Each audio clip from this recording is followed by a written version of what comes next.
Hi, I'm in J.C. Ryle's book Holiness in the chapter called Assurance.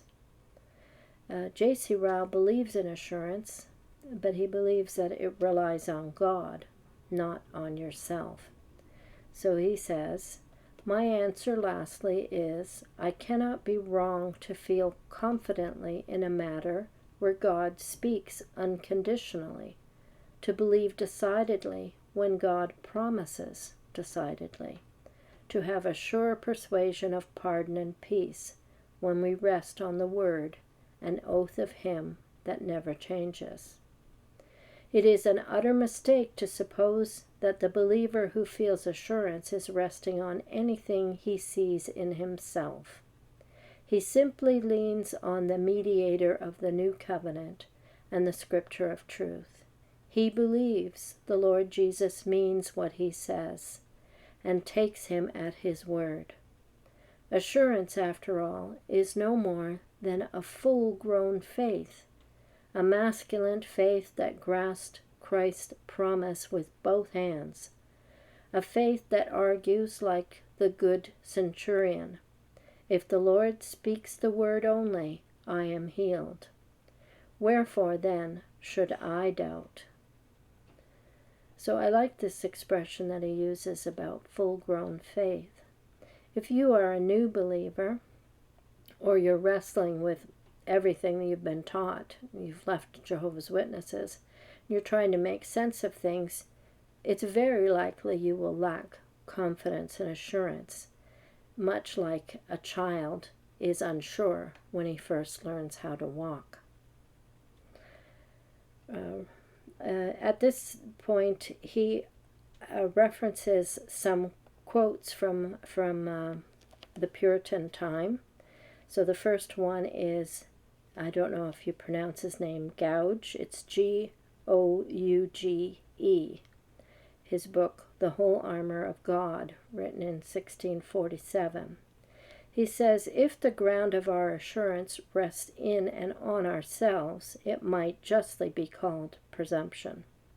But the Lord and the power of his might, being grounded thereof, they either know not what is the might of his power, or else too lightly esteem it, who account assured confidence thereon presumption." Then he also references Hildersam on John chapter 4, written in 1632. "Upon what ground is this certainty built? Surely not upon anything that is in us. Our assurance is perseverance is grounded wholly upon God. If we look upon ourselves, we see cause of fear and doubting. But if we look up to God, we shall find cause enough for assurance." And then from Rutherford's letters in 1637, "Our hope is not hung upon such an untwisted thread as 'I imagine so,' or 'it is likely,' but the cable, the strong rope of our fastened anchor, is the oath and promise of him who is eternal, verity. Our salvation is fastened with the Lord's own hand and Christ's own strength, to the strong stake of God's unchangeable nature." Ryle continues, "We may be sure that Paul was the last man in the world to build his assurance on anything of his own. He who could write himself down chief of sinners had a deep sense of his guilt and corruption. But then he had a still deeper sense of the length and breadth of Christ's righteousness imputed to him.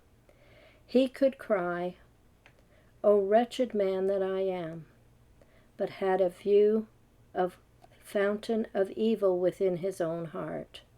But then he had still clearer view of the other fountain, which can remove all sin and uncleanness. He who thought himself less than the least of all saints had a lively and abiding feeling of his own weakness. But he had a still livelier feeling that Christ's promise, "My sheep shall never perish," could not be broken. Paul knew, if ever man did, that he was a poor, frail bark floating on a stormy ocean. He saw, if any did, the rolling waves and roaring tempests by which he was surrounded. But then he looked away from self to Jesus and was not afraid. He remembered that anchor within the veil, which is both sure and steadfast. He remembered the word and the work and constant intercession of him that loved him and gave himself for him. And this it was, and nothing else, that enabled him to say so boldly, "A crown is laid up for me, and the Lord shall give it to me." And to conclude so surely, "The Lord will preserve me. I shall never be confounded." Here he also again references Traill, who says, "Never did a believer in Jesus Christ die or drown in his voyage to heaven. They all will be found safe and sound with the Lamb on Mount Zion. Christ loseth none of them, yea, nothing of them." And he references John 6, verse 39. "Not a bone of a believer is to be seen in the field of battle. They are all more than conquerors through him that loved them." Romans 8:37 is referenced. And then Ryle concludes, "I may not dwell longer on this part of the subject. I think it will be allowed I have shown some good ground for the assertion I made, that assurance is a true thing." I'm going to link here to a video called "Jehovah's Witnesses, like God's ancient organization, Israel, have the fatal flaw of faith in their own righteousness." And that was based on some readings I was doing from Alexander McLaren's sermons.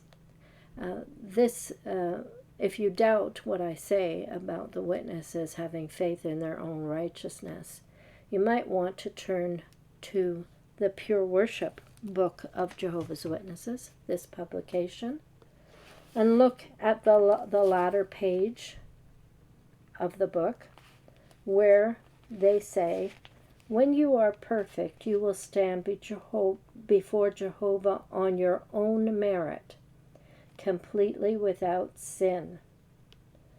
So they believe that you actually can prove yourself. In paragraph 28 of the last chapter of the book, they said, "On your own merit you will stand before Jehovah completely without sin. Every person will have an unrestricted friendship with God." On your own merit. They are putting faith, like the Jews did, in their own righteousness. Whereas Ryle, McLaren, and true Christians do not put merit on themselves, but on Christ, who paid the price for us. Thanks for listening.